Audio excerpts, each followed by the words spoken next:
আসসালামু আলাইকুম দর্শক, আশা করছি আপনারা সবাই ভালো আছেন। আমার আজকে ভিডিওর বিষয় হচ্ছে অহংকার, তারপর ধ্বংস, পতন। অর্থাৎ অহংকার করলেই ধ্বংস অনিবার্য, সেই সাথে পতন আসবেই।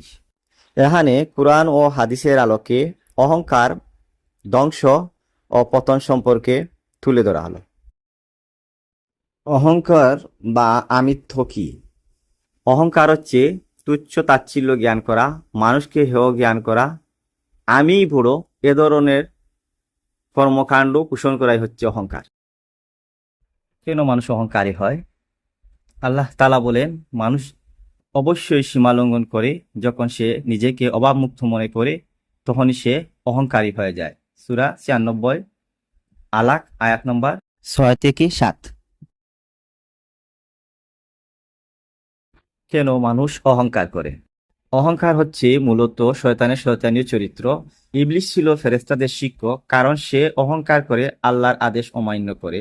আর অহংকার করে বলেছিল, আমি আগুনের তৈরি আর মানুষ মাটির তৈরি, আমি বড়, তাই আমি মাটির মানুষকে সেজদা করব না। এটাই ছিল ইবলিসের আমিত্ব।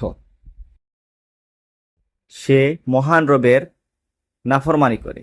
আর এই অহংকার ও হিংসাই ইবলিসকে ইবলিশকে শয়তান বানিয়ে দিয়েছে। কারণ তিনটি জিনিস মানুষকে অহংকারী করে: প্রকৃতি বা নফসের পূজা, লোভ ও আত্ম অহংকার।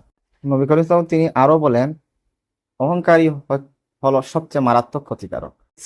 হাদিস কুদসিতে আল্লাহ তাআলা বলেন, অহংকার আমার সম্মানের উত্তরীয়, আর সম্মান হচ্ছে আমার গৌরবের পোশাক। যে ব্যক্তি এ দুটির কোনো একটি নিয়ে আমার সাথে টানাটানি করে, আমি তাকে আযাবে নিক্ষেপ করি।